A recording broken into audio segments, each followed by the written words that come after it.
Ah yes, the good old days, medieval times, when men were noble, women were fair, and everyone smelled like a well-aged cheese. There's a certain charm to the idea, isn't there? A simpler time, when you woke with the sun, worked with your hands, and ended the day with a hearty stew by the fire. No, just no. Welcome, brave traveler, to Wandering Storyteller. Whether you're a returning wanderer or a fresh-faced curious about the grimy underside of history, I invite you to make yourself comfortable. Maybe grab a snack, one that isn't barley paste. Today, we're diving headfirst into the muddy, miserable myth of the medieval peasant's simple life. Let's be clear, if you time traveled back to the Middle Ages and woke up as a peasant, you'd be dead by lunchtime. Let's unpack why. The past has a great PR team. Paintings of quaint cottages, linen tunics, and dewy morning light have convinced many that peasants lived peacefully and in harmony with nature. Nope, they lived in drafty, smoke-filled huts with exactly one window, if you were lucky, one bed for the entire family, and possibly a pig. A pig. Yes, dear listener, it is historically accurate that some peasants kept livestock indoors. Not because they were quirky cottagecore influencers, but because animals gave off heat. And unlike you, peasants couldn't just crank up the thermostat when frost hit. That's assuming you had four walls and a roof. During harsh winters, some simply didn't.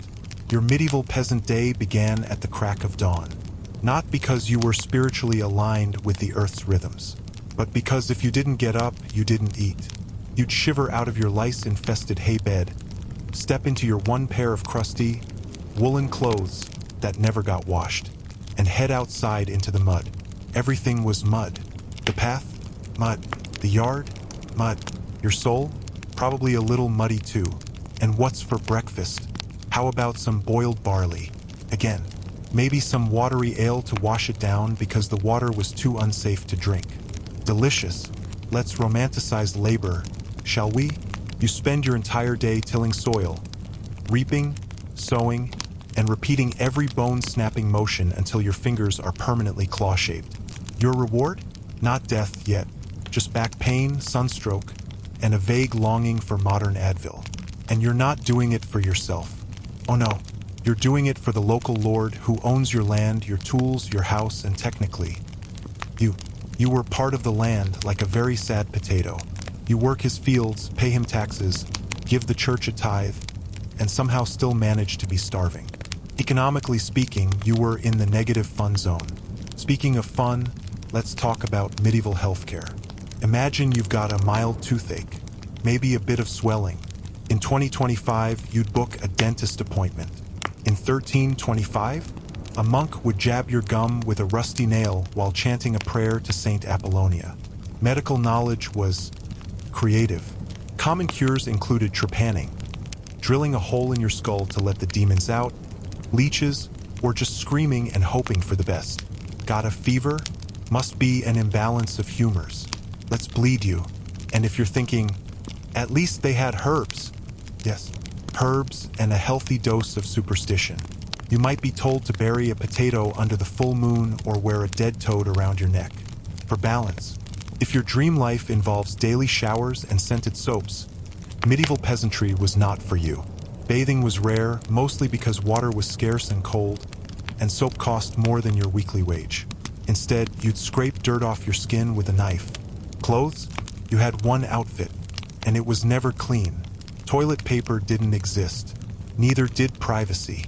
You'd relieve yourself in a communal outhouse or behind a bush if you were rural. There's nothing quite like bonding with nature, while hoping no one walks by. Lest you think it was all gloom, there were moments of happiness. Feast days meant you could take a break, get a little drunk, dance around a fire, and maybe even flirt awkwardly in Middle English. And yes, there was love, family, laughter, and a certain resilience that's hard not to admire. But we're here to call out the myth, the Instagram filter version of the past. Still think you'd survive as a peasant? You with your oat milk lattes and screen time limits? Let's be real. The simple life wasn't simpler. It was harder, hungrier, and filthier. And while it's good to romanticize the beauty of endurance and simplicity, it's also good to appreciate indoor plumbing. So next time someone says they were born in the wrong era, gently remind them that they'd last 2 hours before crying into a sack of turnips. Thank you for wandering with me through this muddy past.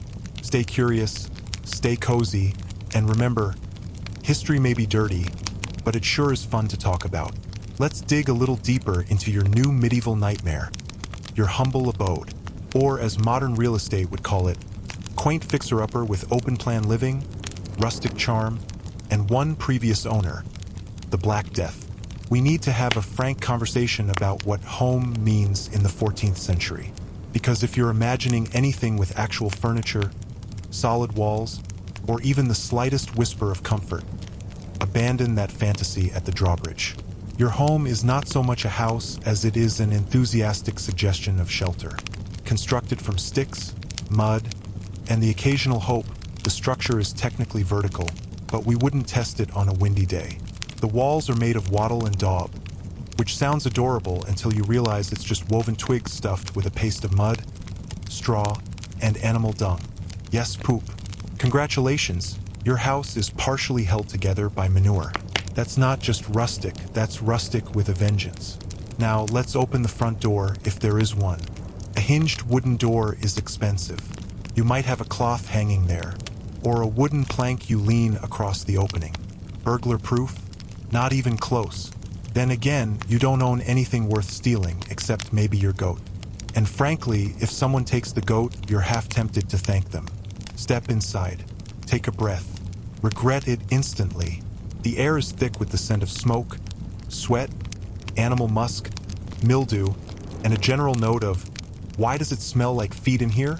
Because it does. Always. Welcome home. You won't find separate rooms. That's not how peasant architecture rolls. This is a one-room masterpiece. If you're lucky, there's a loft for sleeping, accessible via a rickety ladder that doubles as a test of your core strength and will to live. Your kitchen, dining room, bedroom, and occasional birthing suite, all the same space. Multifunctional, economical, a hotbed of infection. In the middle of the room is your fire pit. It's your source of heat, your cooking station, and your only attempt at keeping the biting cold at bay. There's no chimney, so the smoke just sort of mingles, settles into your clothes, your bedding, your lungs. It gives everything a lovely campfire with a touch of bronchitis scent. Lighting? Forget about it. Candles are expensive. Oil lamps? For rich folks.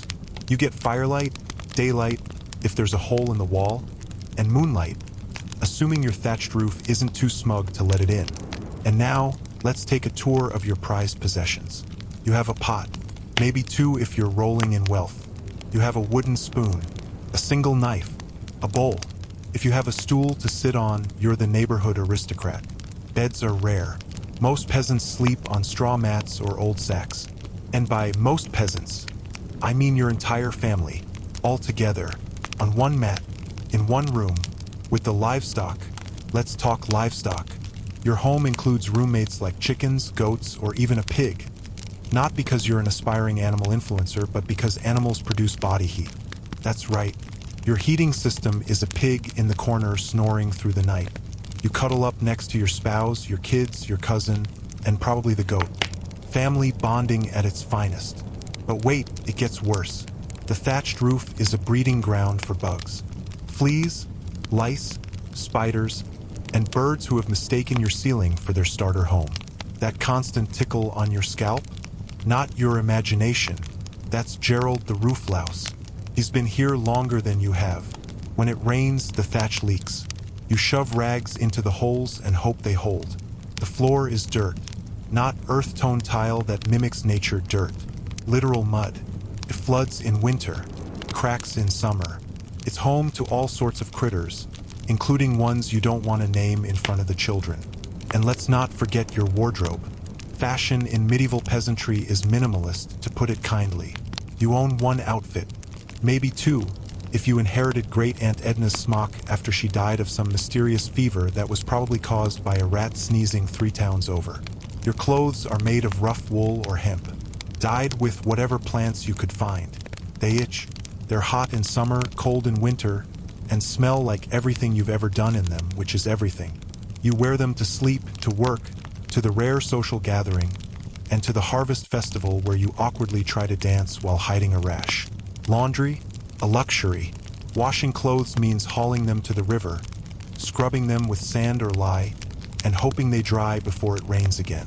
It's exhausting and rarely done, so everyone smells. Constantly. It's not body odor, it's a historical aroma. Shoes? Ha! Most peasants don't own them. Leather is expensive. You go barefoot or wear wooden clogs that could double as bludgeoning weapons. And your feet? Calloused, cracked, and uncomplaining. They've seen things. Your village isn't exactly buzzing with excitement either. It's a handful of homes, some fields, a church, and a path that turns to sludge every time it rains, which is often. There's one well for water and one outhouse if you're lucky. Otherwise, nature calls and you answer behind the hedge. And remember, you're never really alone. Not with the gossip. The medieval peasant social network is faster than Twitter and twice as brutal. Everyone knows if your cow went missing, if you overslept, if you said something mildly heretical last Sunday. Secrets don't exist here.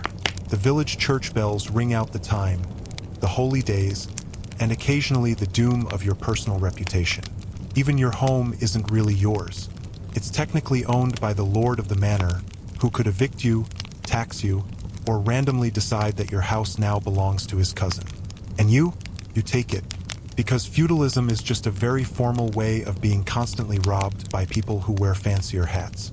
Now, despite all this, you do your best. You try to patch the roof with fresh straw. You keep your corner of the mud swept.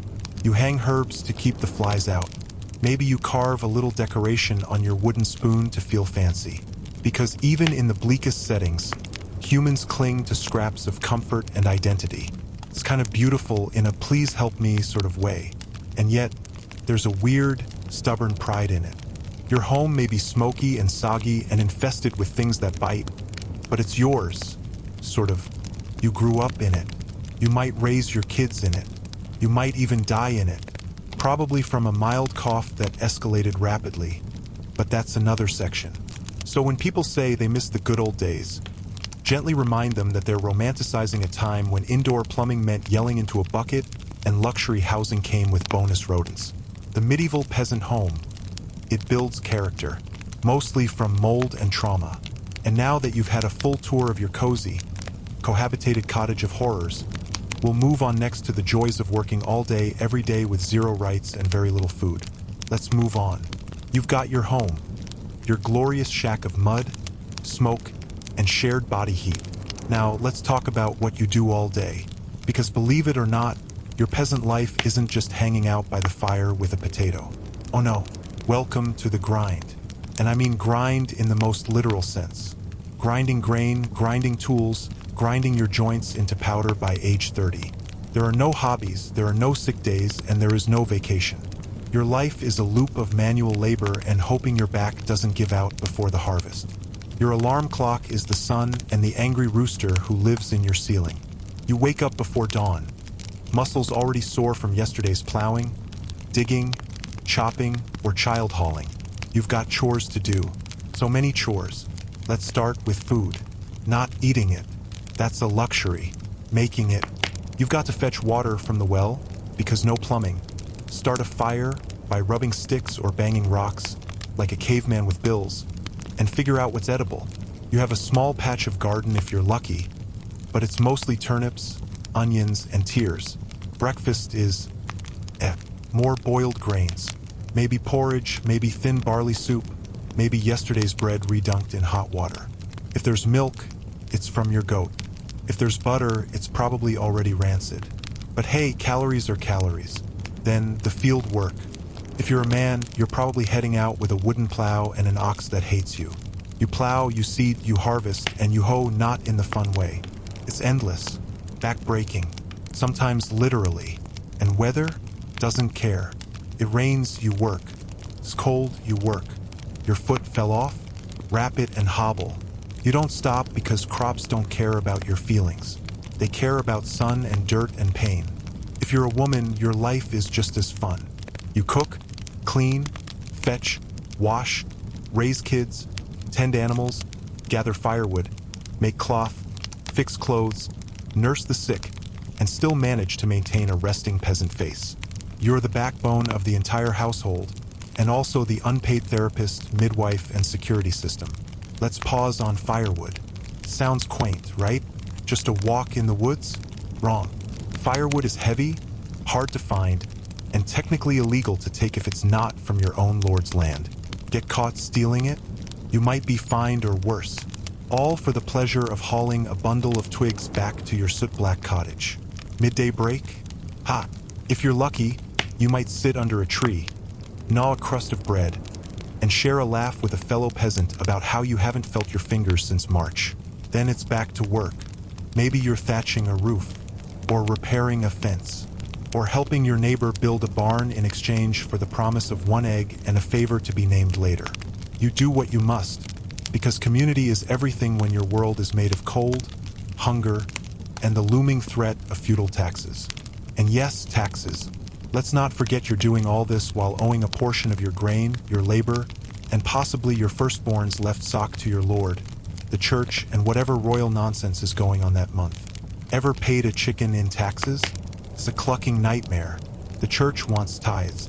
That's 10% of your stuff. The Lord wants rents. Also stuff. The miller charges to grind your grain on a mill he owns. The baker marks up bread. And your ox might be borrowed from the manor for a fee. You're surrounded by a pay-to-live economy, but without the paycheck. By evening, you're staggering back home, dirt embedded in your skin, fingers cramped, legs like lead. And dinner? The soup again. If there's meat, it's because something died. Possibly naturally, possibly mysteriously. You don't ask questions when a squirrel falls into your pot. Then you sit by the fire. Your spouse is picking lice out of your hair while the kids fight over who gets the warm spot near the pig. Maybe someone tells a story. Maybe you carve a spoon. Maybe you fall asleep mid-sentence because you are, in fact, done. And you do it all again tomorrow. There are no weekends, no holidays except the handful of feast days where you still work just a little less. There's no retirement. You work until your body says no. Then you lie down in your mud hut, and if you're lucky, they remember to bury you deep enough the dog doesn't dig you back up. It's a cycle. Work, eat, sleep, repeat. And while there's camaraderie, pride, and the occasional surprise turnip, it's a hard life. A life of survival. But here's the twist. You adapt. You find rhythm in the work. You find peace in the quiet. You laugh, despite the calluses and the cold. You get through it. Because what choice do you have? Medieval peasants didn't survive because they were weak. They survived because they were resilient. So yes, your day is filled with chores and aching joints. But there's beauty in the struggle. The kind of beauty that modern life forgets. Even if it comes with splinters and the constant smell of goat. Take a deep breath, just don't inhale too hard. We've still got more to explore. Next up, disease, disaster, and death. Yay, but we'll keep it light. Probably. Take a deep breath, just don't inhale too hard. We've still got more to explore. Next up, disease, disaster, and death. Yay, but we'll keep it light. Probably. Let's begin with a fun fact. Medieval peasants didn't have germ theory. They thought disease came from bad air, curses, or perhaps because someone in the village had the audacity to look smug last Tuesday. You have a cough? Clearly, the neighbor's goat glared at you. Get the pitchfork. But truly, life was a minefield of illness. It started at birth, where infant mortality was less a possibility and more a grim tradition. Half the children born didn't survive to age 5. If you did, congrats. You've won a chance at round 2. Infectious disease and chronic malnutrition. Let's walk through some of the highlights of medieval healthcare. You've probably heard of leeches. Yes, they used them on everything. Headache, leeches. Infection, leeches. Gout, bad dreams, heartbreak. Slap on a leech and call it holistic. Or maybe they bled you. Because obviously, if you're sick, the solution is to drain the very thing keeping you alive. Don't worry, they balance your humors. Those being blood, phlegm, black bile, and yellow bile. If you don't know what those are, neither did they. But it sounded smart. Let's say you cut yourself. Not a big cut, just a little nick.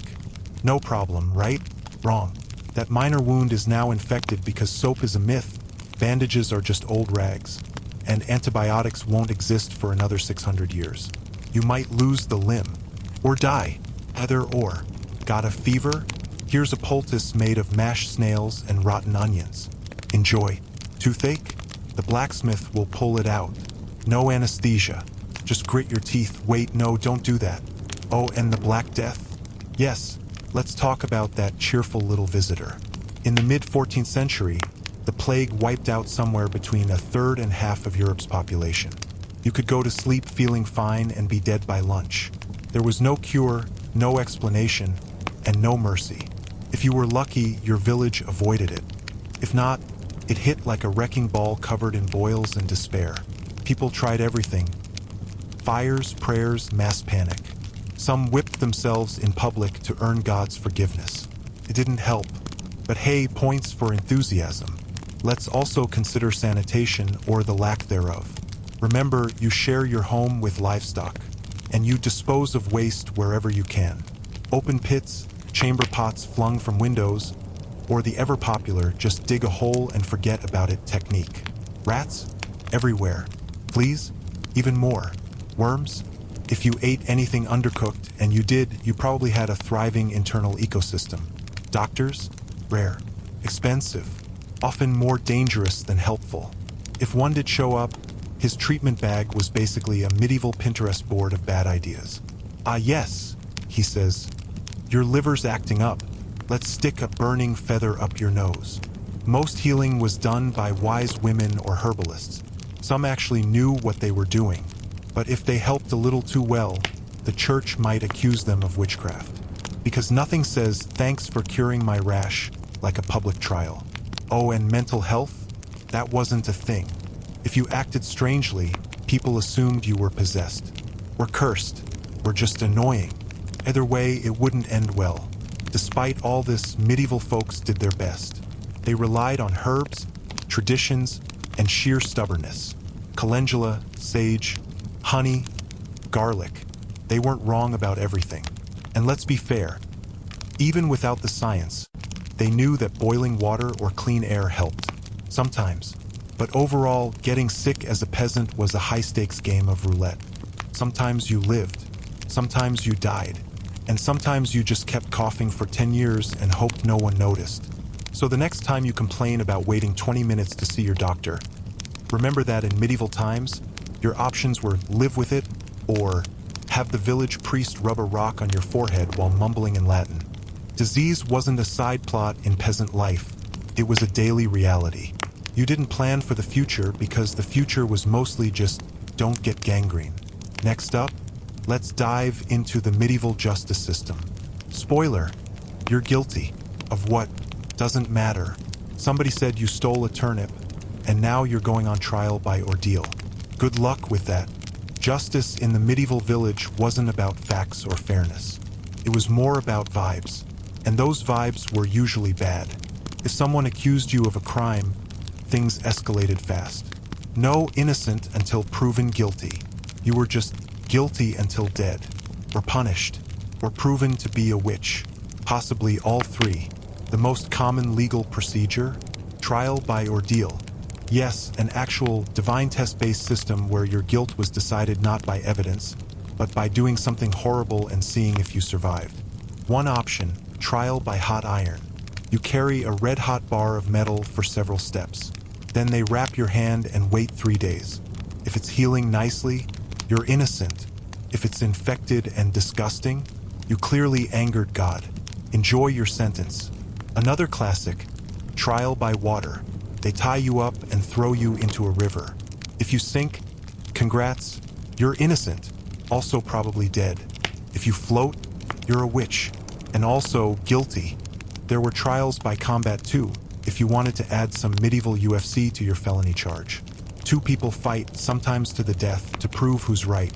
Strength equals truth, apparently. And if you're a woman, you might have to appoint a champion to fight on your behalf. So, better hope your cousin Steve knows his way around a club. What if you just stole something? Simple. Your punishment might be a public whipping, losing a hand, or being locked in the stocks so the townsfolk could throw rotten vegetables at you. It's like a medieval Yelp review, but with more mold. Stocks were not fun. You sit there for hours or days, unable to move, while people heckle you. Kids poke you with sticks. Someone's goat sniffs your shoes. You get sunburned and soaked when it rains. And you still have to go to the bathroom. But there's no bathroom, just you, and shame. Then there was the pillory, which is like stocks, but even more humiliating because your head and hands are locked in place. And you're the day's entertainment. And if you really messed up, you could be executed. Hanging was common. Beheading if you were important. Burning if you were supernatural. Drawing and quartering if someone felt extra creative with their cruelty. Executions were public events. Entire villages would show up. Street vendors sold snacks. Kids climbed on shoulders for a better view. Nothing says community bonding like watching a guy lose his head over tax evasion. Now let's say you were a woman accused of being a little too good with herbs, or a man who owned 3 too many cats. Witchcraft accusations were disturbingly easy to come by. Did your neighbor's crops fail? Must have been your fault. Was there a storm last night? You clearly danced under the moon. Once accused of witchcraft, you entered a different legal category.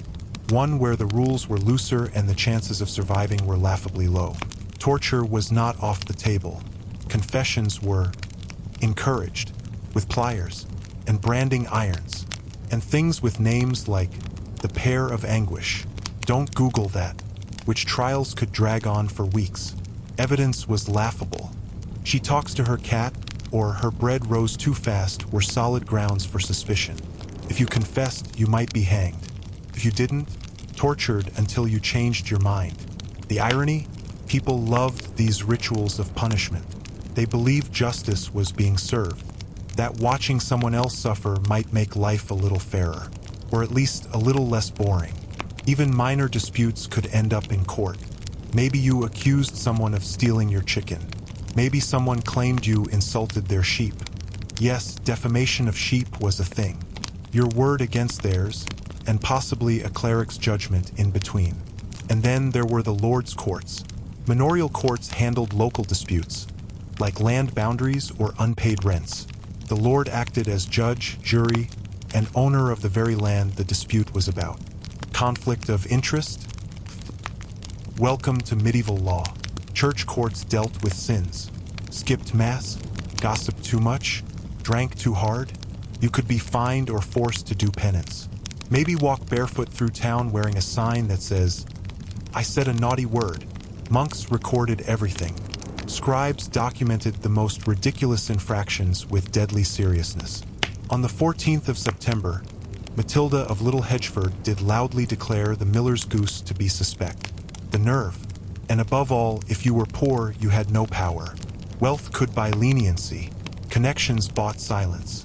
But if you were just a peasant, you were at the mercy of a system built to keep you humble and terrified. Some punishments were bizarrely creative. There are records of people being forced to wear donkey ears in public or sit backward on a pig while being paraded around town.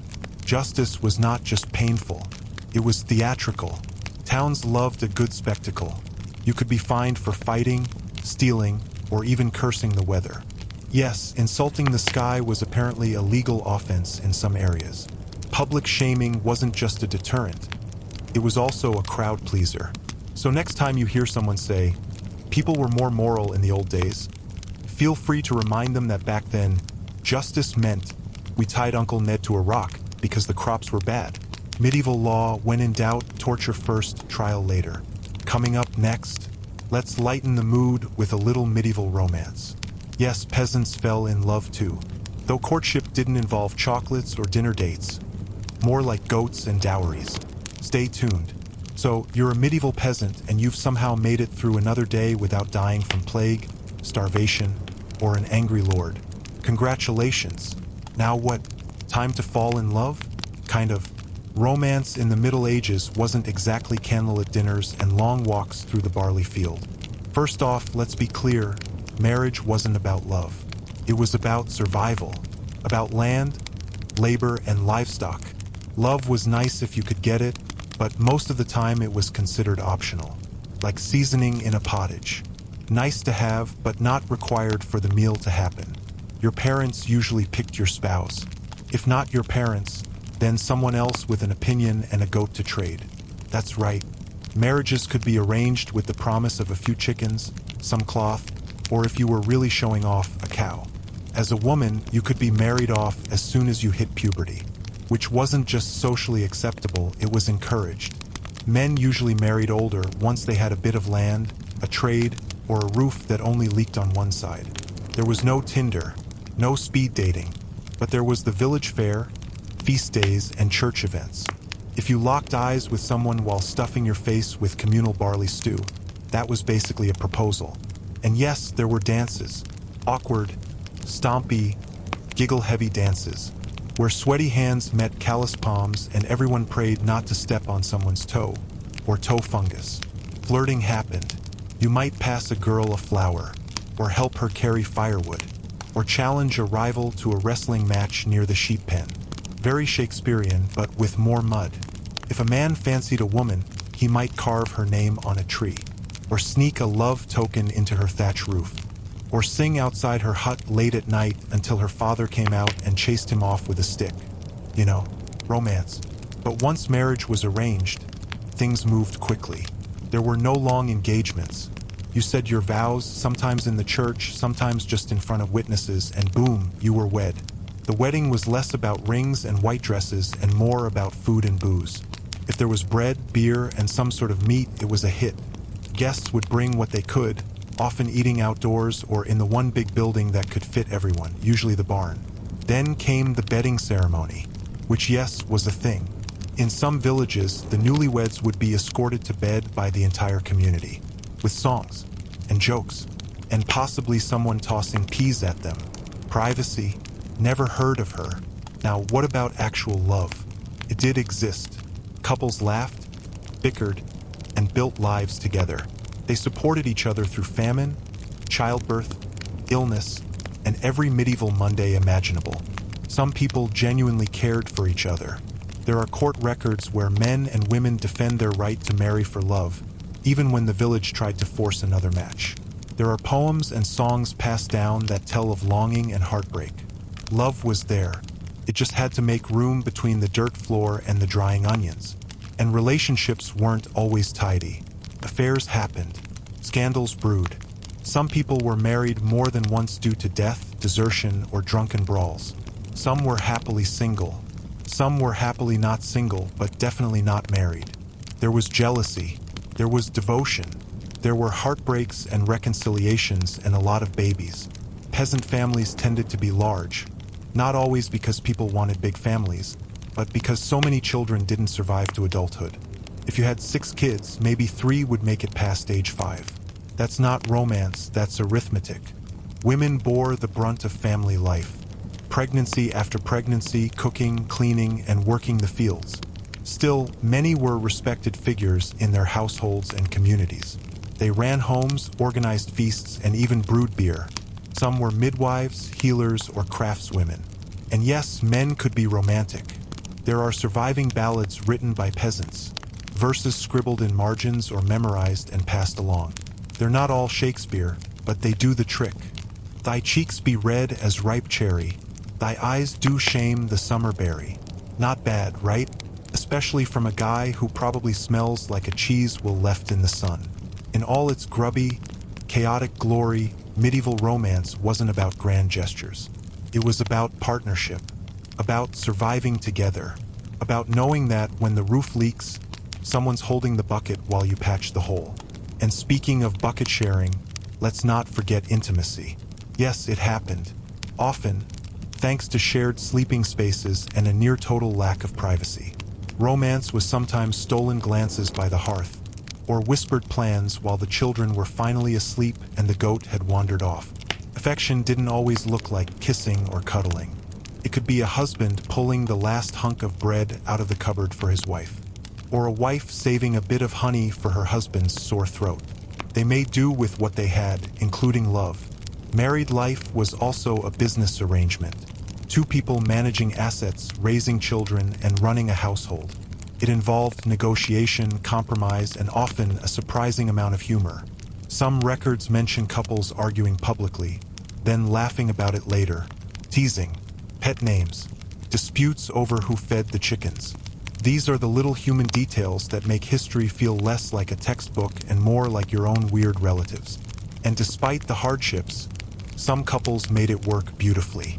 They weren't writing sonnets to each other, but they were building something lasting. One shared potato at a time. So no, they didn't have Valentine's Day cards or scented candles, but they had glances across fields, hands clasped during church, and the simple hope of waking up beside someone who wouldn't snore like a bear.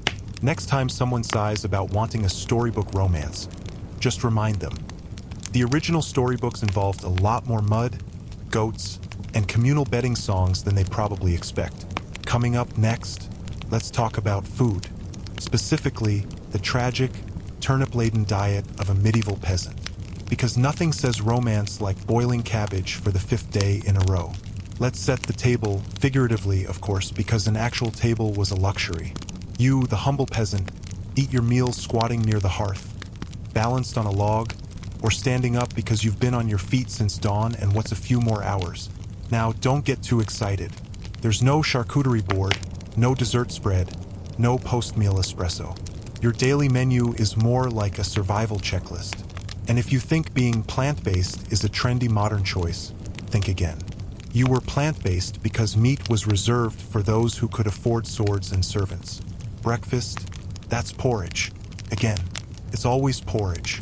Barley, oats, maybe rye if you're lucky. Cooked with water until it reaches the consistency of sadness. You might flavor it with salt if you've somehow acquired some. Otherwise, you just shovel it in and hope it sticks to your ribs until mid-morning. Lunch, bread, hard bread. Bread that could double as a building material, made from coarse ground grains, filled with bits of stone from the mill, and aged just enough to make your jaw sore. That's if you even had bread. Grain shortages and bad harvests meant your pantry looked more like a bag of regrets. And don't forget the pottage. This was your signature dish, a peasant classic. Think of it as peasant stew, a bubbling cauldron of whatever you could scavenge.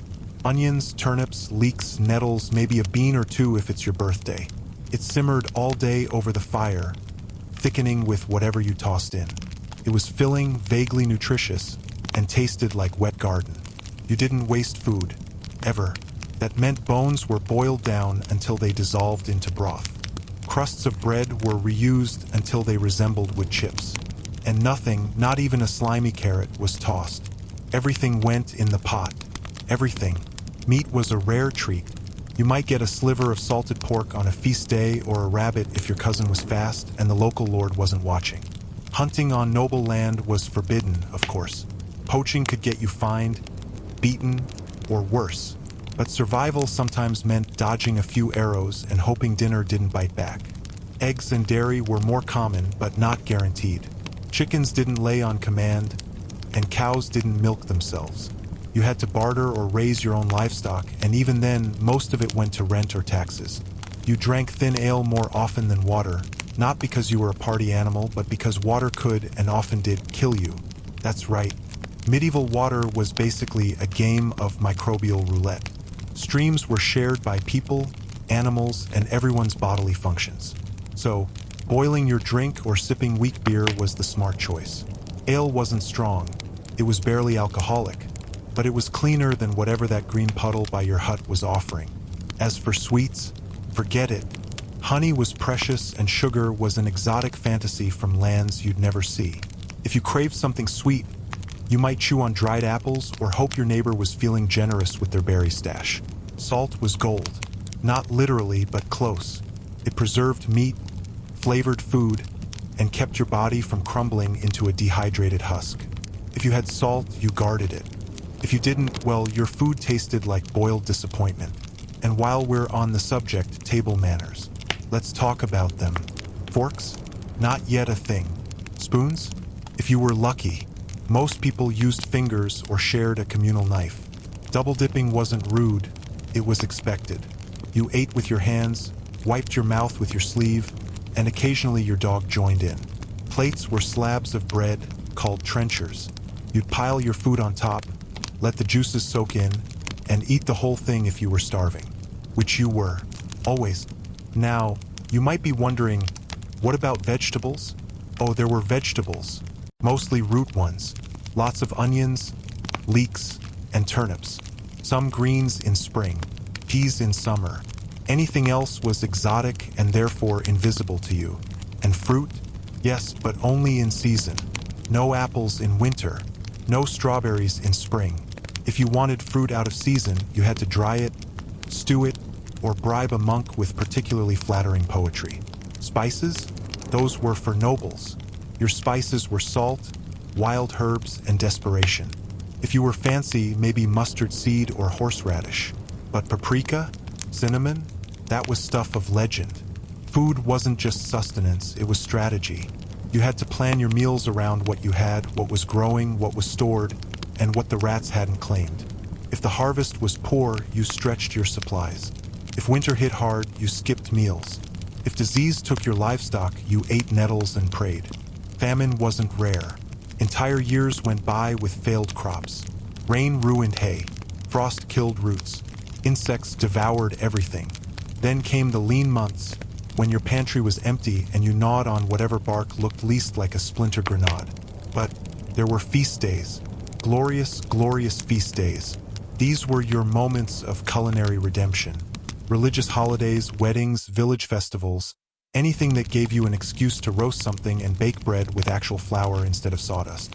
You'd dance, sing, drink, and eat until your stomach cried mercy. Ale flowed, fires roared, and for one glorious day, you weren't scraping your bowl clean. You were licking your fingers and smiling, because tomorrow, it was back to porridge. So the next time you wrinkle your nose at leftovers or complain that the fridge is empty when it's clearly stocked, just remember, medieval peasants would have wept tears of joy at your half-eaten pizza. Food wasn't just about taste. It was about survival, sharing, community, and ingenuity. And while no one's making a Michelin star peasant cookbook anytime soon, those meals kept people alive. Stubbornly, creatively, and often with a dash of dirt. Now, if you'll excuse me, I'm off to season a turnip with historical accuracy and a tiny violin.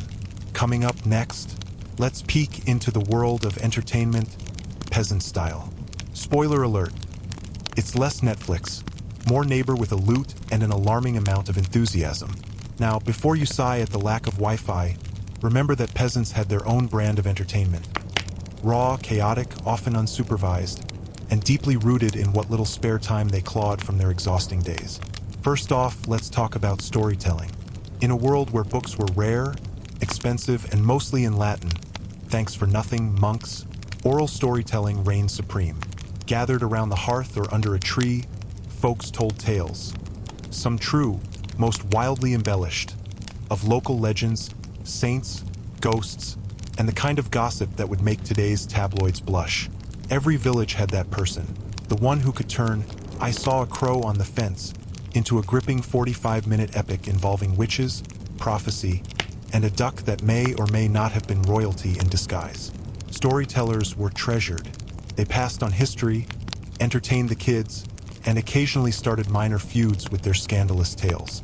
Music? Oh, there was music. You didn't need Spotify when your neighbor Jeffrey could thump out a beat on a turned-over bucket and Janice had pipes like a lark with attitude. Songs were bawdy, tragic, or joyously weird. You sang while working, while feasting, while walking to church. Rhythms kept time in the fields. Harmonies lifted spirits. Lyrics, sometimes poetic, sometimes suspiciously about ale and trousers. Instruments were homemade and often hilariously bad. Think flutes carved from bone, makeshift drums, and the occasional one-string fiddle made from a bit of wire and unyielding hope. But when you've had a long day digging ditches, even the worst lute solo sounds like heaven. Dancing was another favorite. On feast days, when the ale flowed and spirits lifted, people gathered in the village square or barn and stomped, twirled, and clapped with wild abandon. There was no choreography, just enthusiasm, momentum, and occasionally someone tripping over a chicken. Games were big too. Peasant kids played with sticks, rocks, and wildly imaginative scenarios. Adults enjoyed games like Catch the Pig, Who Can Shout the Loudest, and Throw This Thing Farther Than That Guy. There were ball games with rules that changed mid-play and frequently ended in injuries and grudges. Board games existed, basic ones like Nine Men's Morris or dice games with bones. Gambling was common, especially when boredom peaked. Wagers could involve coins, food, or loser has to muck the goat stall for a week. Let's not forget animals. Animal-based entertainment was a thing. Cockfighting, bear baiting, dog races. These weren't nice, they weren't ethical, and they weren't safe, but they were loud, popular, and very medieval. On feast days and special occasions, traveling entertainers might roll into town. Jugglers, acrobats, musicians, puppeteers with disturbingly lifelike dolls. They'd set up in the village square, gather a crowd, and pass the hat for coins or food. Religious plays were a big deal, too. Locals would dress up as biblical figures, act out morality tales, and deliver dramatic sermons with the flair of a Shakespearean villain. The audience cheered, jeered, and occasionally threw vegetables, not always rotten. And there were festivals. Glorious, rowdy, chaotic festivals. May Day, harvest festivals, midsummer celebrations. People wore flower crowns, danced around poles, feasted until they burst, and partook in ancient rituals that made no sense but felt important. Everyone participated. Everyone drank. Sometimes people woke up 3 fields away with no memory and a piglet under one arm. Let's not forget the ever-popular pastime of people watching. Sitting on a rock near the path, judging everyone who walked by, and making commentary with your neighbor. Pure gold. And, of course, gossip. The original entertainment system. Who's marrying who, whose sheep got loose, who said what about the miller's wife. Gossip was social glue and thrilling sport. For more serious minds, there were sermons. Priests could go on for hours. You'd sit on a cold bench or stand in the back, trying not to fall asleep while he warned of hellfire, reminded you of sin, and mispronounced every Latin phrase. Thrilling stuff. Some villages even had informal debating sessions at the tavern, which was mostly just 2 men shouting about whether oxen were better than donkeys until someone passed out in a bowl of stew. Riveting intellectual content. Story contests also popped up. Whoever could hold court with the most outrageous tale of ghosts, giants, or noble betrayal won. Usually a hunk of bread or a sip of ale. Bonus points if the tale ended with a cursed cheese wheel. Sometimes villagers just played dress-up. No, really. On certain feast days like the Feast of Fools, the social order flipped.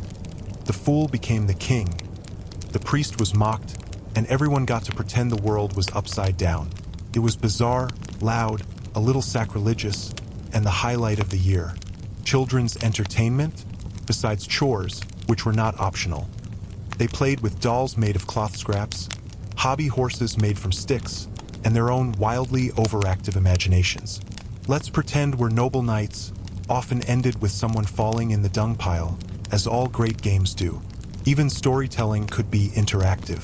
Call and response tales were popular, where the storyteller would pause and the crowd would shout back refrains, lines, or increasingly silly additions to the plot. It was the medieval equivalent of improv comedy, and sometimes just as awkward. The tavern itself was a hub of entertainment. People gathered not just to drink, but to swap stories, debate, sing loudly off-key, and occasionally watch a guy attempt to balance 3 apples on his head for a dare. Someone usually played something badly, and everyone joined in. Bad music, it turns out, is timeless. So while peasants didn't have cinemas, TikTok, or karaoke machines, they had each other. They had laughter, music, games, and the occasional spontaneous goat parade. And really, isn't that what life's about? Coming up next, let's pull back the curtain on religion.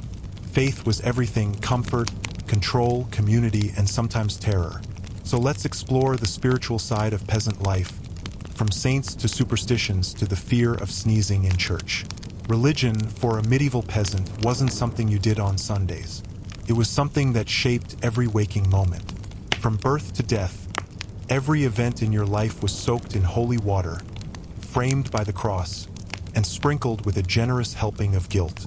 Let's start with your local church. It wasn't a megachurch. It was a small stone building, usually damp, always drafty, and echoing with the scent of old incense, sheep wool, and Father Thomas's questionable hygiene.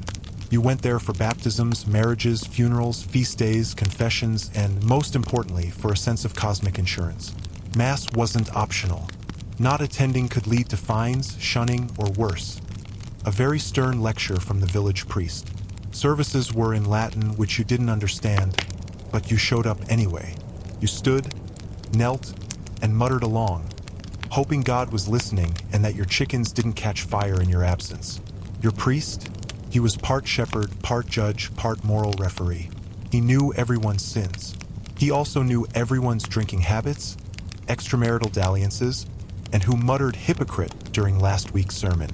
He wasn't always well educated, but he held terrifying power because he controlled your afterlife. Confession was a big deal. You told the priest your worst misdeeds. Stealing bread, lying about your ox's age, swearing when the latrine overflowed, and in return you got penance. That might be prayer, fasting, or doing something publicly humiliating, like carrying a wooden cross through the village in your underpants. Now let's talk saints. You didn't just pray to God. You had a whole celestial entourage. There was Saint Apollonia for toothaches, Saint Isidore for crops, Saint Roch for plagues, and Saint Gertrude for cats and the mentally ill. There was a saint for everything. Stub your toe? Light a candle. Cow giving bad milk? Say a prayer. Feel cursed? Time to walk barefoot to the nearest shrine while reciting the Lord's Prayer in reverse, but not too backward. Witchcraft was still illegal. Superstition was practically scripture. You carried charms, avoided certain roads, and made weird hand gestures to ward off spirits. People believed in omens, black cats, falling spoons, dreams about ducks, and every sneeze might signal death or divine displeasure. Gesundheit, more like, get to confession. Holy relics were a big draw. A bone from a saint, a splinter from the true cross, or a mysterious piece of cloth that allegedly touched the Virgin Mary's donkey saddle. These were treasured and displayed, often drawing visitors from miles away. Pilgrimages were spiritual quests, community bonding experiences, and good excuses to gossip with folks from neighboring villages. But religion wasn't just about fear and ritual. It was your only framework for understanding the world. Why did the crops fail? God's punishment. Why did the river flood? Sin in the village. Why did your cousin develop a mysterious rash? Clearly, someone skipped mass. Church bells dictated your schedule. They rang for morning prayer, midday meal, and evening reflection. They rang for births, deaths, weddings, and every feast day. They were your medieval alarm clock, calendar, and public service announcement system. Speaking of feast days, there were a lot. Dozens, sometimes hundreds, depending on your region. Saints' days, holy days, and big festivals like Easter and Christmas meant time off work, kind of special food, usually, and elaborate rituals, always. It was part religious celebration, part community party, and part, please let this appease the wrath of heaven. Religious plays and processions gave people something to look forward to, and a reason to show off their best tunic. You might reenact the Passion of Christ with a neighbor who's a little too excited to play the Roman soldier. Or march through the streets with candles, chanting while trying not to trip over your own piety. The devil was everywhere. In your neighbor's sheep, in that spoiled cheese, in your dreams, your mirror, your mother-in-law. Satan was blamed for every disaster. But also, oddly, he was a bit of a celebrity. People loved stories about saints outwitting demons, or peasants accidentally selling their soul for a slightly better turnip yield. And let's not forget purgatory, a place you went after death if you were too sinful for heaven but not quite spicy enough for hell. The solution: pay the church to shave some time off. Indulgences were medieval spiritual coupons. Help build a chapel? Fewer centuries in purgatory. Drop a coin in the box. Get one step closer to paradise. Religion also reinforced hierarchy. The church taught that your lowly status was part of God's plan. Be humble, be obedient, be grateful you weren't born a leper. That message kept peasants docile and lords smug. And if anyone questioned it too loudly, Well, let's just say there were dungeons, and they weren't just for aesthetics. Despite all the fear and formality, religion also brought comfort. It gave peasants a sense of purpose, a moral compass, and the hope that their suffering had meaning. Heaven was the great reward. No hunger, no cold, just eternal bliss with all the bread you could eat and zero chance of tax collection. People weren't mindless followers. They believed, yes, but with a mix of skepticism, humor, and practicality. Some prayers were heartfelt. Others were muttered through clenched teeth while trying to dig a hole in frozen ground.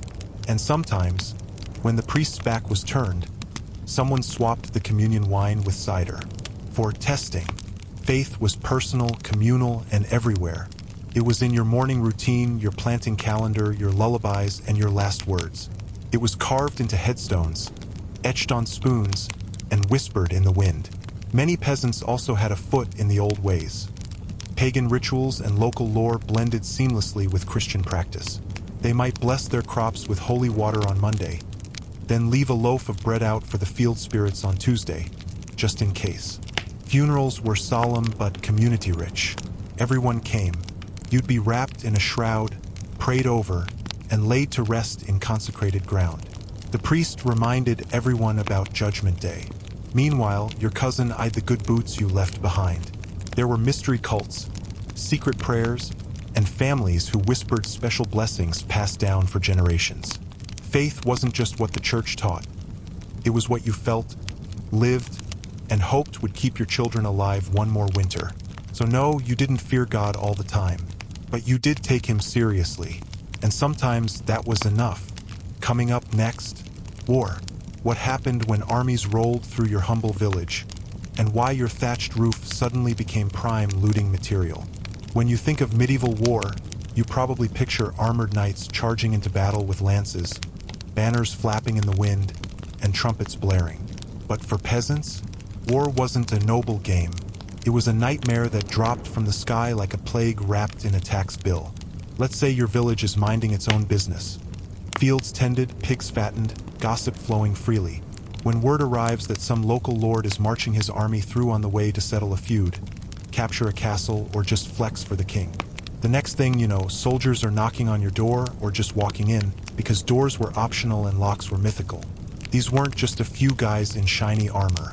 Armies were a chaotic mix of knights, mercenaries, squires, archers, camp followers, cooks, monks, merchants, and some guy named Jeff who heard there might be free bread. They were loud, smelly, underfed, underpaid, and armed to the teeth with sharp things and bad attitudes. If they were friendly-ish, they'd demand food, ale, shelter, and anything remotely valuable. If they weren't, they'd take all that anyway and burn your house for good measure. Because why not? Soldiers needed supplies, and your village was a buffet. Chickens vanished. Grain stores were emptied. That goat you'd been raising for 2 years? Now someone's dinner. You couldn't say no. Refusing a knight in armor often ended with a lesson involving torches, tears, and an unexpected appreciation for how flammable hay is. And then came the billeting. Soldiers didn't stay in tents. They stayed in your home, on your floor, eating your food, using your stuff. They brought fleas, bad jokes, and an uncanny ability to leave muddy footprints on everything. You had to cook for them, serve them, and pray they didn't get drunk and decide your haystack looked like a good place to sword fight. Women and girls were especially vulnerable. Violence, coercion, and outright assault were horrifyingly common. The chaos of war blurred all lines of morality. If your village was lucky, they left you with enough to survive. If not, ruins and memories. War brought taxes too. Yes, more taxes. Kings and lords needed money to fund their grand military adventures. You'd already given a portion of your harvest to the Lord, a tithe to the church, and now you had to hand over more for the crown's glory parade. War was expensive, and guess who paid for it? Spoiler, not the crown. Sometimes your lord dragged you along. As a peasant, you might be conscripted to carry supplies, dig trenches, or even fight. Armed with a pitchfork and a prayer, you joined a battlefield you barely understood. If you survived, you came home broken. If not, they might remember to tell your widow. Someday. Maybe you weren't given armor, maybe a helmet, maybe a sack. You were cannon fodder without the cannon, told to march, dig, and not ask questions. Strategy? That was for the people who could read. And when lords went to war with each other, welcome to the neighbor feud that set your roof on fire. One dispute between nobles could lead to months of pillaging, shifting allegiances, and your fields trampled by horses. You'd learn to recognize the flags of 3 different armies by the end of the week and fear them all equally. Refugees were common. Entire villages fled in advance of war bands, seeking shelter in the woods, in nearby abbeys, or anywhere that wasn't on fire. Families split, crops were abandoned, and winter loomed with nothing in the pantry. If you returned, you might find your home gutted, your fields salted, and your well filled with something that definitely wasn't water. And then there were the mercenaries. These were professional soldiers who fought for gold, not loyalty. When their contracts ended, they didn't go home. They roamed the countryside looking for loot. Think of them as unemployed Vikings with worse hygiene. They came, they saw, they stole your soup. Disease followed war like a stray dog. Wherever armies went, filth, lice, and contaminated water followed. Dysentery, typhoid, plague, and other lovely ailments spread fast. If the sword didn't get you, the fever probably would. The dead piled up, and no one had time for proper burials. The stench lingered for months. Let's not forget siege warfare. Castles were attacked. That sounds distant and noble until you realize your village was the one stuck feeding the army camped outside it. They'd strip your land bare, dig latrines near your stream, and expect you to cheer them on. And even if you tried to stay neutral, just a humble turnip farmer trying to survive, you were seen as suspicious. Someone was always spying. Someone was always informing. Saying the wrong thing about the wrong side got you tied to a tree and questioned until you wished the goat had eaten your tongue. After the army moved on, what remained? A village stripped bare, families in mourning, broken tools, burned barns, a few chickens who now trust no one. The market shut down. The church's roof caved in. Rebuilding could take years, assuming you had the strength, the help, and weren't raided again next harvest. And war didn't always mean a clear winner. Treaties shifted, borders blurred, and peasants remained where they always were. At the bottom, paying the price. Whether your side won or lost, you still went hungry, still repaired the roof, still looked out at fields once soaked in blood. The children grew up with stories of battlefields instead of fairy tales. Once upon a time, your uncle tried to guard the barn with a shovel. Doesn't have the same magic, but it was real. And if you thought things ended when the banners left, think again. War trauma wasn't a modern invention. People carried it, quietly, in the hunch of their shoulders, in the way they flinched at loud noises, in the nightmares they never told anyone about. Medieval PTSD was just called being touched by war. Even songs changed. Once joyous ballads turned into dirges. Folk tales started including brave lads who died horribly. And children's games featured imaginative recreations of siege tactics using dirt clods and startled chickens. Yet through it all, peasants endured. They patched what they could. They rebuilt homes. They shared what little they had. And when the next army came, they did it all again.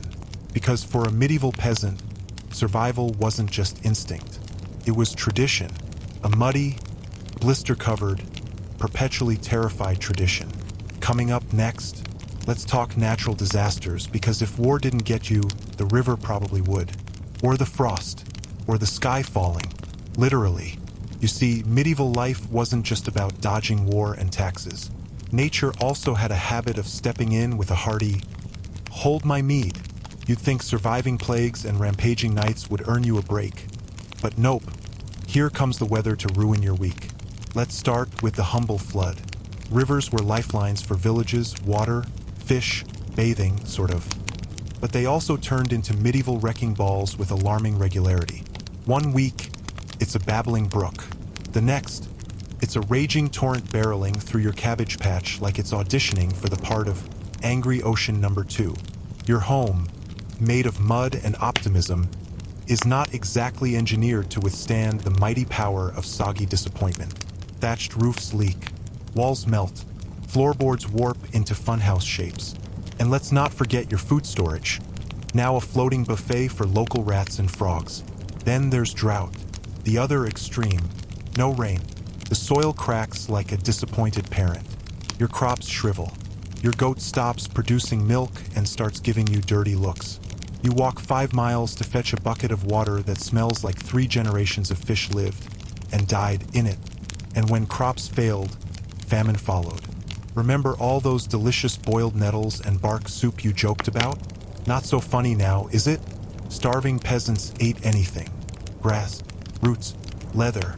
Shoe soup wasn't a metaphor, it was Tuesday. Entire villages shared moldy loaves and pretended chewing slowly made you feel fuller.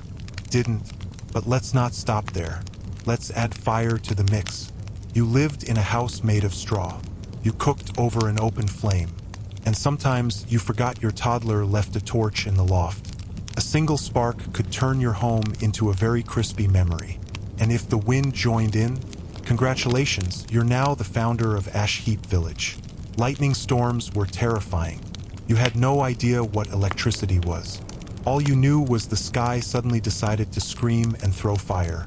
Church bells were sometimes rung during storms to ward off evil spirits, which is a lovely ritual right up until the lightning strikes the bell tower and turns the village priest into a cautionary tale. Earthquakes?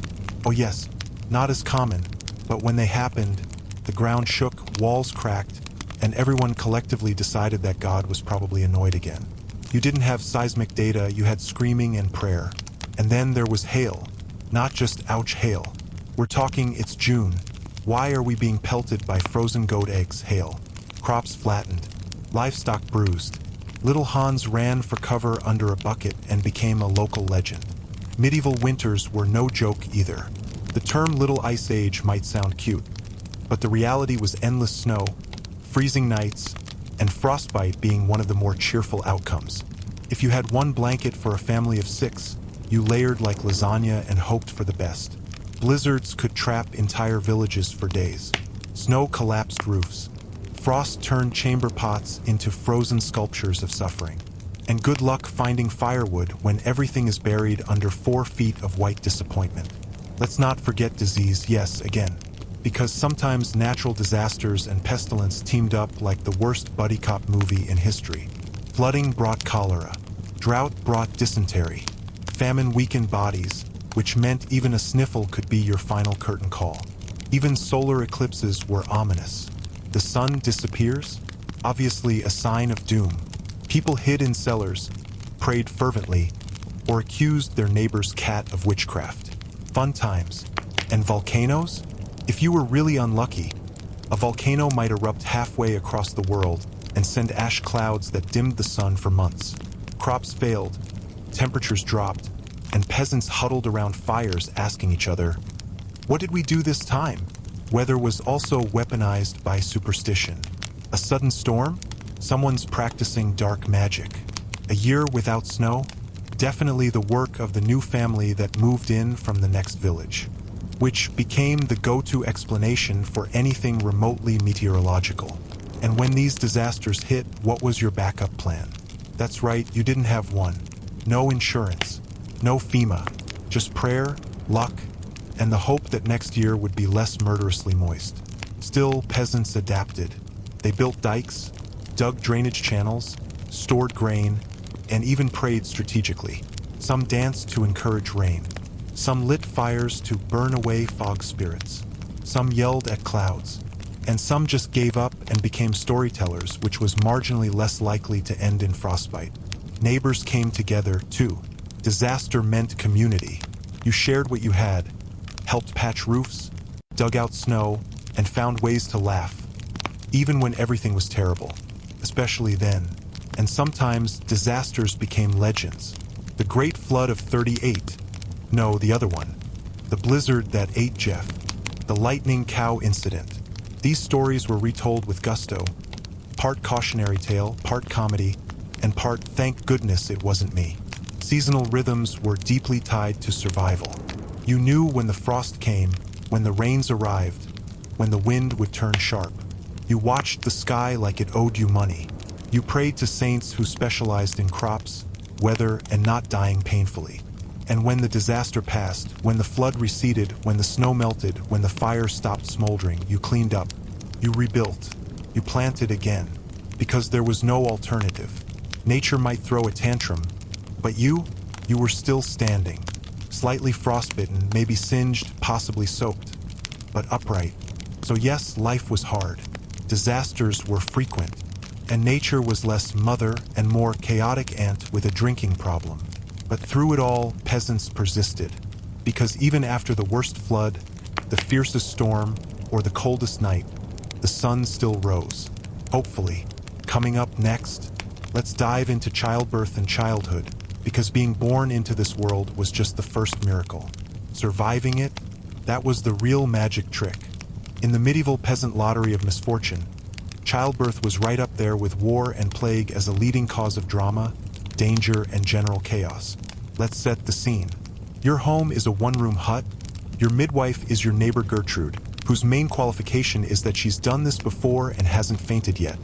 And your mattress is a burlap sack full of old straw and regrets. Giving birth wasn't a private affair. Oh no, it was a full house production. Women gathered to help, offer support, boil water, for reasons no one quite understood, and make helpful comments like, "You'll be fine, unless you're not." Men were usually banished unless things got grim. Then someone might shout for the priest. Pain relief? That's adorable. There was no such thing. You bit a stick, gripped someone's arm, screamed into the rafters, and hoped your child didn't show up feet first. If you were lucky, a midwife had some herbs or charms, maybe a prayer to Saint Margaret, patron saint of childbirth, whispered between contractions. Even a normal birth was a battlefield. Infection, hemorrhage, breech babies, every delivery was a gamble. And once the baby arrived, the first question wasn't, is it a boy or girl? It was, is it breathing?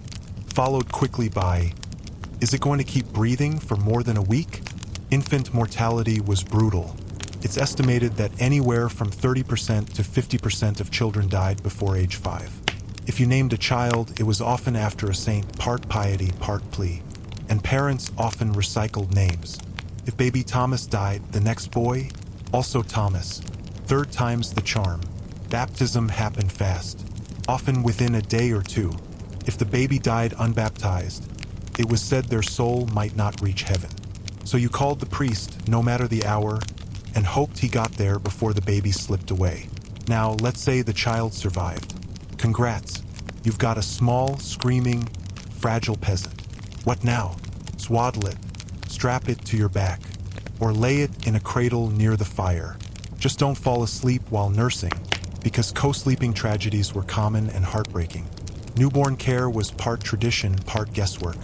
Swaddling was believed to help bones grow straight, and also helped keep escape attempts to a minimum. Babies were washed, when possible, in water slightly less filthy than usual. Oil and butter were occasionally rubbed on the skin. Yes, butter, because smooth baby thighs were apparently worth smelling like snack food. Childhood was short and full of chores. As soon as a child could walk, they helped. Feeding animals, gathering firewood, chasing chickens, or standing very still while older siblings practiced their slingshot aim. School? Only if you lived near a monastery, and even then it was for boys. And even then it was mostly learning to read Latin and copy scripture very, very slowly. Toys were sticks, rocks, and the occasional carved figure.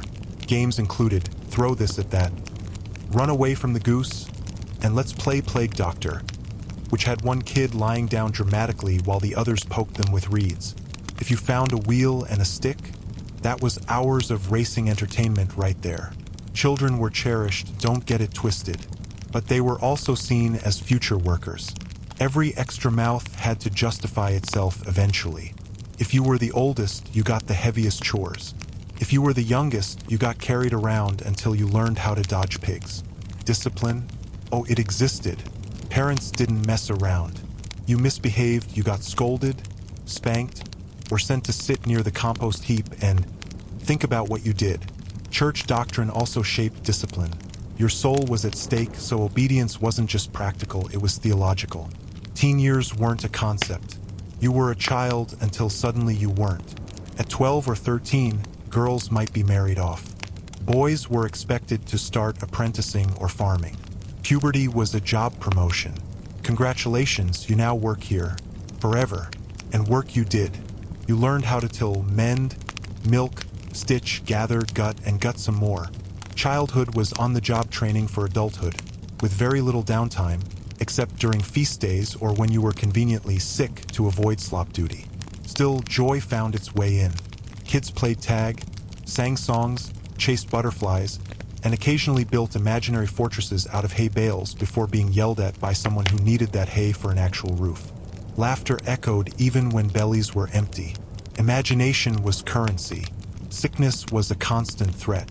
Measles, mumps, fevers, infected cuts, you didn't need a plague to be in danger. A stubbed toe could end badly. Cold could turn fatal. And yet, many kids endured. They built calluses. They learned which berries wouldn't kill them. They watched and remembered.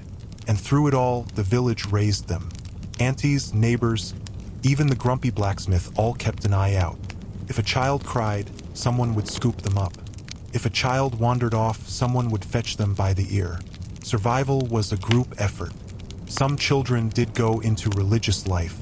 If you had too many mouths and one seemed spiritually inclined, read, quiet, and liked books, off they went to a convent or monastery. One less dowry to pay. One more soul in God's favor. And stories. Oh, the stories told to children. Tales of saints and sinners, of brave mice and dumb wolves, of the mysterious forest that ate socks. Bedtime wasn't just a ritual, it was a performance. Because when tomorrow promised backbreaking labor, tonight you could still be the hero. So yes, being born was a miracle. And surviving was another. Childhood was a whirlwind of mud, chores, play, and prayers. And through it all, the medieval peasant child learned the most important rule of all.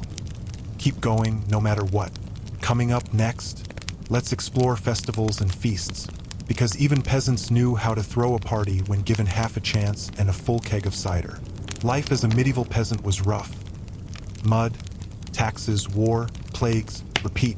But every now and then, there came a magical moment. A feast day, a break in the drudgery, a glorious, muddy, chaotic eruption of music, food, drink, dancing, fire hazards, and deeply questionable fashion. Let's start with the calendar.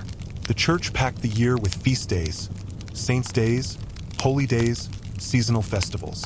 Depending on the region, peasants had between 50 to 100 days off work each year for religious holidays. Not quite modern PTO, but hey, it's something. Some days were solemn, with extra prayers, fasting, and sermon listening.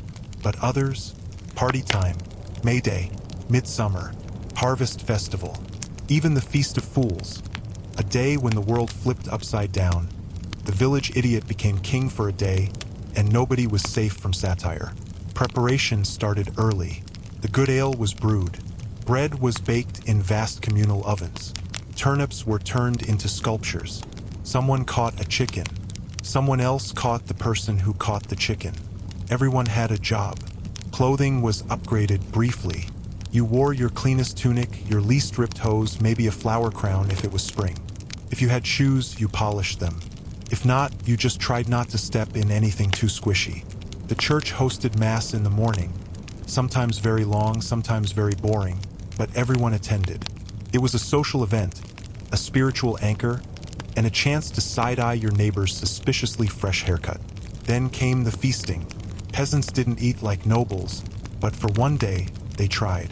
Tables or planks were set with whatever food could be scraped, bartered, or begged into being. Meat if you were lucky, bread always, cheese, apples, pies, honey, eggs, and ale. So much ale. Animals were roasted on spits, stew pots bubbled over fires, and someone inevitably burned the bread. But no one cared. There was food, there was company, and no one was plowing anything. Dancing? Absolutely. To music played on fiddles, drums, flutes made of bone, and that one guy who insisted he could keep time by clapping very loudly. The dancing was energetic, uncoordinated, and absolutely wonderful. Games were rowdy. wrestling matches, stick duels, sack races, chase the goose, and the legendary get the drunk guy down from the tree game that never had clear rules but always happened. There were plays too, mystery plays, morality tales, comedic farces. Local actors, read. Villagers who didn't mind making fools of themselves, dressed up and performed for the crowd. It was part theater, part sermon, and part, that's not how that saint's story goes. But sure, feast days were also matchmaking opportunities. Young people danced, flirted, exchanged flowers, and snuck off behind hay bales. Some got betrothed. Others got into arguments over whose goat looked more impressive. Romance. And then there was drinking. Sweet, sweet ale. Weak enough that toddlers drank it. Strong enough that grown men forgot their own names. Songs got louder. Dances got messier. Someone passed out on a turnip cart. It was tradition. As the sun set, bonfires were lit. Shadows danced. Jokes turned body. The night belonged to laughter, flirting, firelight, and the kind of storytelling that required at least 3 interruptions and a dramatic reenactment. Sometimes, feasts ended with a brawl, or a stolen chicken, or someone getting married on a dare. But the next morning, hangovers were forgiven, and you went back to work with a sore head and a full heart. These festivals weren't just fun. They were essential. They reminded peasants that they were more than laborers. They were people, with songs, with stories, with style sometimes, and the ability to wring joy from even the grimmest of calendars. They were also moments of collective memory. The tales of what happened at that midsummer when old John danced on the roof, or the time the maypole caught fire and everyone blamed the goose, became part of the village lore. Children learned these stories like scripture, repeated during winter nights by firelight, always just a little more exaggerated. Festivals were times to honor ancestors, too. Some holy days mixed with local traditions, where peasants lit candles for lost loved ones, said prayers at their graves, and passed down their names. Even the most chaotic parties often ended in solemn songs, in toasts to the dead, in thanks for another year survived. And let's talk crafts. These events brought out everyone's creativity. Painted eggs, garlands, carved figures, embroidered banners, anything to decorate the square or impress your sweetheart. Some people made masks, others made music, and a few poor souls tried their hand at poetry. Roses are red, my teeth are brown. I've noticed you smiling when I'm in town. Romantic. Some festivals mark transitions, coming-of-age ceremonies, first harvests, first snow. You might watch your son win his first wrestling match or see your daughter perform a dance she learned from her grandmother. These were milestones, and there were blessings. Blessings for fields, animals, marriages, and sometimes just for good luck. Priests walked through crowds with holy water, flinging droplets with the enthusiasm of a man trying to hit a moving target. Villagers touched sacred relics, whispered prayers, and made the sign of the cross while also eyeing the pie table. Even illness took a back seat. The sick were helped to the square. Elders brought out on carts, propped up in chairs, given sweet cider and soft bread. For one day, the aches were ignored. For one day, everyone belonged. Children stayed up past bedtime, faces sticky with honey, fingers burned from holding sparklers made of dried herbs and wishful thinking. Dogs barked joyfully, chickens panicked. Even the grumpiest neighbor cracked a smile when the fiddler hit a familiar tune. Travelers passing through often stumbled onto these celebrations and left with stories of wild dances and even wilder sausages. Some returned the next year, drawn back by the promise of song, stew, and chaos. Local legends were born on these nights. A goat that climbed the bell tower, a drunken baker who swore he saw a saint in the stew, a runaway cart that joined the dance. These were the stories told and retold until no one could quite remember what really happened, and no one cared. So yes, life was harsh, but on feast days, it was also beautiful, unpredictable, loud, joyful. It was everything you needed to forget, just for a little while, how hard it all was. Coming up next, let's wrap things up with legacy, how medieval peasants are remembered, what they left behind, and why their grit still echoes today. It's easy to overlook peasants in the grand sweep of history, They weren't kings. They weren't knights. They didn't build cathedrals or write poetry, at least not the kind that survives. But they built something else. Civilization's foundation. The footprints of peasants are subtle. They're in the ancient field patterns still visible from the sky. In the ruins of medieval villages with hearthstones worn smooth. In oral traditions passed from one generation to the next, long after names and faces have faded. They left behind more than dirt-stained tunics and half-finished huts. They left stories, folktales, myths, songs. They left habits, how we harvest, how we cook, how we mourn and celebrate. In many ways, we're still living in a world they shaped. Peasants were survivors. They endured wars not of their choosing, diseases they didn't understand, weather that seemed personally vindictive, and lords who thought mercy was a type of cheese. And yet they endured. They taught their children to plant, to gather, to tell stories. They carved out communities with their bare hands. They fed the cities, filled the armies, and made the world function while history's spotlights shone elsewhere. Most didn't leave written records, but they appear in tax rolls, in court cases, in old songs about that one guy who tried to outdrink a bishop and lost his pants in a river. They're there in the background, in the margins, in the bones of old farms. Every barn that still stands. Every road that follows an ancient track. Every custom that survived the centuries. Traces of peasant life. Their fingerprints are all over the past, if you know where to look. And sure, their days were long and their food was bland and their roofs were basically hat-shaped leaks. But they laughed. They loved. They danced and bickered and buried their dead with tears and prayers. We talk about knights and nobles like they shaped the world. But remove the peasants and everything collapses. No fields, no bread, no taxes, which kings noticed very quickly. The peasants were the engine, the muscle, the heartbeat. Their lives weren't just toil. They were lives of rhythm, rootedness, and remarkable resilience. A field wasn't just dirt, it was memory. A cottage wasn't just shelter, it was legacy. Every path trodden to the well, every notch carved into a wooden spoon, every lullaby hummed beside the fire, it all spoke of continuity. And what about their values? Hospitality, humility, loyalty, humor. Peasants shared what little they had. If one house caught fire, neighbors helped rebuild. If someone was sick, others brought broth. There was no safety net, just each other. They preserved languages, dialects, customs. They were the keepers of local identity. In a world dominated by the few, it was the many, the countless peasants, who kept culture alive. They knew the land's moods, its secrets. They were attuned to the seasons in ways we've long since forgotten. The modern romanticization of rural life, it's rooted in the imagined simplicity of peasant living, though heavily edited. People now long for connection to land, to seasons, to neighbors. The peasants lived that without the option to turn off the discomfort. They didn't choose minimalism. They were forced to master it. We often label them as powerless, but they weren't. Not always. Peasant uprisings, like the English Peasants' Revolt of 1381, showed that even the lowliest laborers could challenge the system. They demanded better conditions, lower taxes, and briefly terrified the ruling class. Their rebellions, though usually crushed, left marks. Some concessions stuck.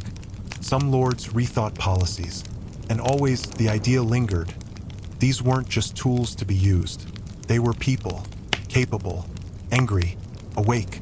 Even today we see echoes. In community gardens, in folk songs, in festivals that still honor harvests and saints. In stories told around fire pits. In the quiet dignity of hard, honest work. In the art of making do. Archaeologists now treasure peasant sites. A broken pot, a worn shoe sole, a cooking hearth. These are keys to understanding how 90% of the population lived. Museums proudly display these fragments, finally giving peasants a space they were long denied. We should remember them not as faceless, dirt-covered stereotypes, but as the original multitaskers. Farmers, builders, parents, caretakers, defenders, artists. They did everything, often all at once. With a bad back and a suspicious cough. We've inherited more from them than we admit. Our concepts of community, mutual aid, seasonal rhythms, they didn't appear from nowhere. They were planted, watered, and harvested for centuries by people who never made it into the gilded margins of manuscripts. Even the language we speak, its cadence, its idioms, carries the DNA of peasant banter. Ever wonder why so many old sayings involve barns, beans, or chickens? Because that's where life happened. Their influence shows up in nursery rhymes, superstitions, and old wives' tales that have outlived their origins. Their world shaped ours in ways we no longer recognize but still feel. It's in how we mark time, how we measure value, how we define home. There's something incredibly human about that. You can silence a voice, but not the echo. The echo slips through. So here's to the peasants, the backbone of every kingdom, the nameless millions who built history from the bottom up. They weren't extraordinary in the flashy sense, but in persistence, in community, in courage, they were unmatched.